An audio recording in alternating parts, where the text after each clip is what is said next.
समय की बात है। विक्रम नाम के एक राजा हुआ करते थे। विक्रम को अपनी पत्नी भाग्यवती से बहुत प्यार था। भाग्यवती तो अपने कपड़ों आभूषणों पर बहुत पैसे खर्च करती थी, जो विक्रम को ज्यादा पसंद नहीं था। पर पत्नी के ऊपर जो प्यार था, उस वजह से वह कभी कुछ नहीं बोलते थे। भाग्यवती जितना खर्चा अपने बच्चों के जन्मदिन और अपनी और विक्रम की शादी की सालगिरह पर करना चाहती थी, विक्रम उससे भी ज्यादा खर्च करते थे और आस पड़ोस के राजा और रानियों को निमंत्रण भेजा करते थे। ऐसे ही कुछ समय बीत गया। फिर अचानक विक्रम की तबीयत खराब हो गई और उनका देहांत हो गया। विक्रम के अचानक देहांत के समय उनके बच्चे बहुत छोटे थे, जिस वजह से भाग्यवती को खुद काम करना शुरू करना पड़ा। और उस समय उसे मालूम हुआ कि उनके पास ज्यादा पैसे मौजूद नहीं हैं। विक्रम ने अपनी पत्नी भाग्यवती पर कभी कोई मुश्किल नहीं आने दी और उन्हें हमेशा रानी की तरह रखा। मगर अब उनकी अचानक देहांत के बाद भाग्यवती को उनका मूल्य मालूम हुआ।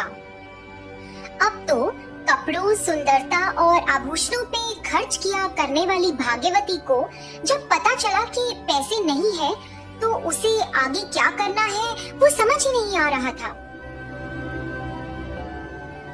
फिर दिन बीतते गए। भाग्यवती का जन्मदिन नजदीक था। उस वजह से कई राजा रानी और लोगों ने भाग्यवती से पूछना शुरू किया कि इस बार वो अपने जन्मदिन का उत्सव कब देने वाली है। समाज में अपना नाम और इज्जत बचाने के लिए भाग्यवती ने सबको कहा, बहुत जल्द। पैसे ना होते हुए भी किसी भी तरह एक बड़ी दावत देने के लिए भाग्यवती ने ठान ली थी।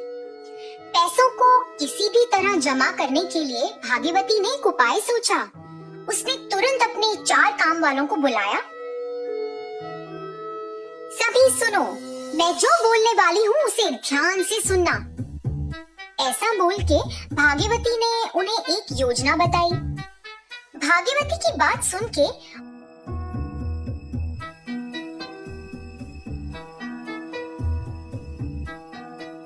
उनके नौकर रात के समय भूतों की तरह सफेद कपड़े पहन के गांव में गए। चारों मिलके एक एक घर में प्रवेश करे।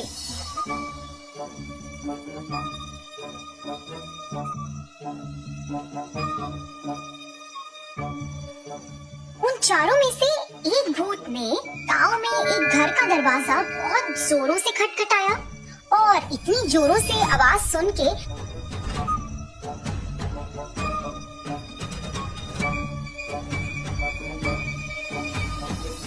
जब उस घर के लोग बाहर आए तो वहाँ तो कोई भी नहीं था।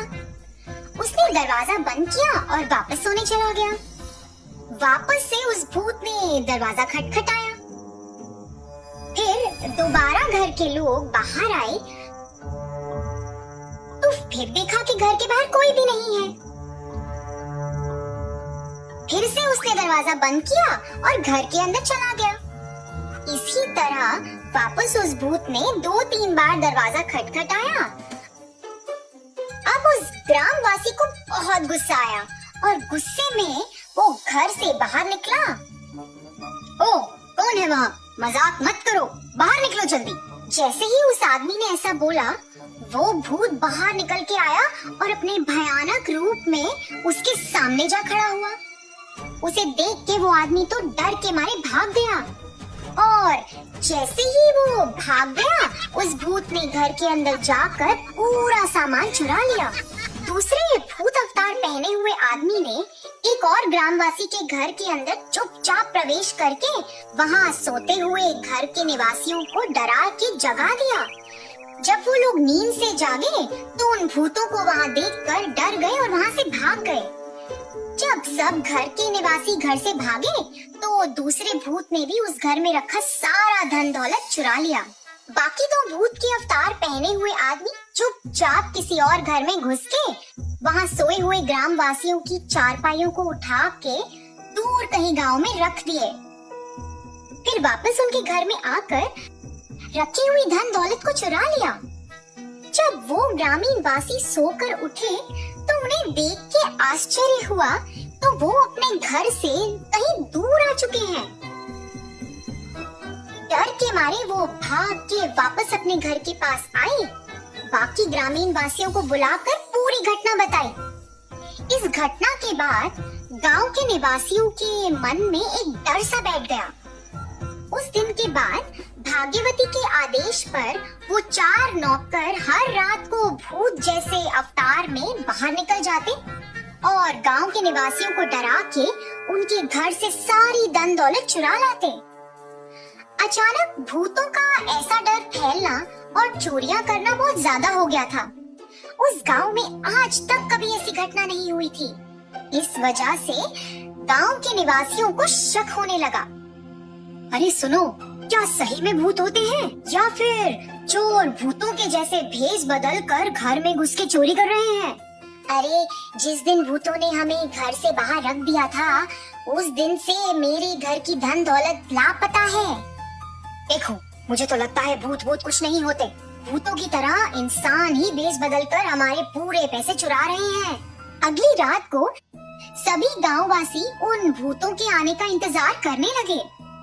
जब वो भूत आए तो उन गांववासियों ने चुपचाप पीछे के दरवाजे पर जाकर उन्हें पकड़ के बाहर पेड़ों से बांध दिया। उनके मुंह से उन्होंने नकाब निकाला, तो नकाब निकालने के बाद उन्हें मालूम हुआ कि वह तो आम इंसान है।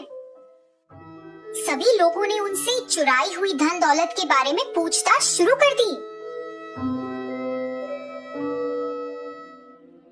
सब सुनो, अगर तुम लोगों ने हमें सच बता दिया और हमारी धन दौलत के बारे में सब बता दिया तो हम तुम्हें माफ कर देंगे और इस गांव से तुम्हें निकाल दिया जाएगा। हाँ, अगर तुम लोगों ने हमें सच्चाई नहीं बताई तो हम लोग तुम्हें पूरी जिंदगी कैद खाने में डालकर रखेंगे।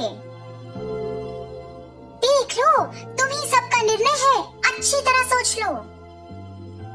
जैसे ही उन चोरों ने उन बातों को सुना तो वो चोर डर गए और उन्होंने बोला कि ये सब तो महाराजा विक्रम की धर्म पत्नी भाग्यवती उनसे करा रही है। ये सब भाग्यवती की ही योजना है। गांव निवासियों ने जैसे चोरों से वादा किया था, उन चोरों को गांव से निकाल दिया और आदेश दिया कि वापस ना आए।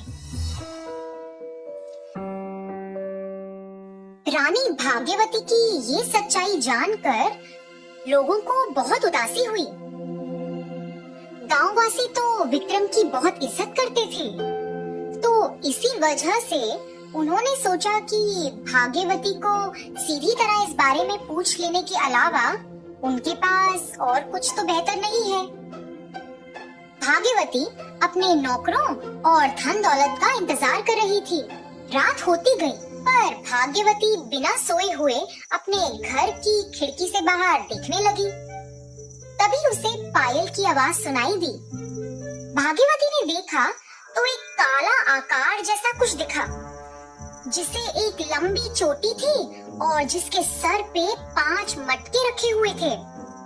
उसे लगा कि वो तो उसके नौकर हैं जो भूत के बेस में वापस आ रहे हैं, तो वो ये सब देखकर बहुत खुश हो गई।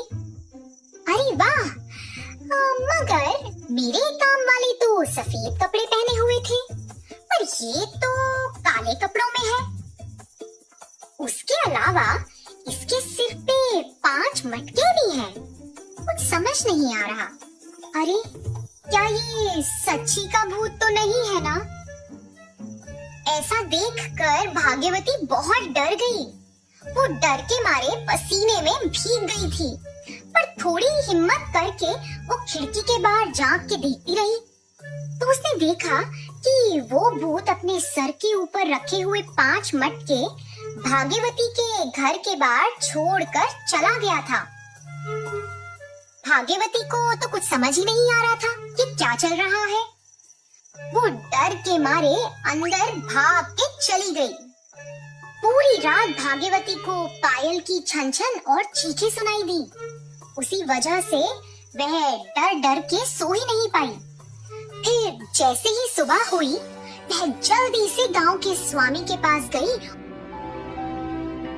और उन्हें पिछली रात की पूरी घटना सुनाई। माते, वो कोई आम भूत नहीं है। वैसे मटके रखने के पीछे एक बड़ा राज है। वो भूत पूरे गांव में घूमते हैं और जिसकी अंतरात्मा और गुण बहुत ज्यादा खराब है, उनके घर के सामने 5 मटके रख के चले जाते हैं। आने वाले 5 दिनों में बाकी भूत भी उस घर के चक्कर काटेंगे और उस घर के निवासियों को उठा के ले जाएंगे और फिर उन्हें खा भी लेते हैं। हे भगवान, मैं इस झंझट से बाहर कैसे आऊं स्वामी जी? माते, इसके बस 2 ही समाधान हैं। एक, तुम अच्छे के लिए बदल जाओ और दूसरा, घर के सामने रखे हुए उन मटकों को निकाल दो। स्वामी जी के उपाय देने के बाद भाग्यवती ये सोचती है कि अच्छे के लिए तो बदल नहीं सकती है वो, पर घर के सामने रखे हुए मटकों को हटा सकती है और ये तो बहुत आसान है। तो जैसा उसने निर्णय लिया था, उसने अपने घर के सामने रखे हुए मटकों को दूर फेंक दिया, पर वो मटके वापस अपनी जगह पे लौट आए। भाग्यवती ने कई बार उन मटकों को हटाने की कोशिश करी, मगर हर बार वो मटके वापस उसी जगह पे आ जाते थे।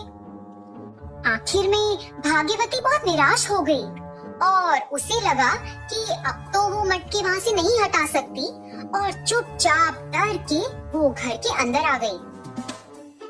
हे भगवान, मैंने कई बार इन मटकों को फेंका, मगर ये तो अपनी जगह पर वापस चले आते हैं। इसका एक ही मतलब है कि स्वामी जी का बताया हुआ दूसरा उपाय काम नहीं कर रहा है। मतलब मुझे पहला उपाय ही अपनाना पड़ेगा। मुझे गांव वालों से चुराया हुआ धन उन्हें वापस लौटाना पड़ेगा।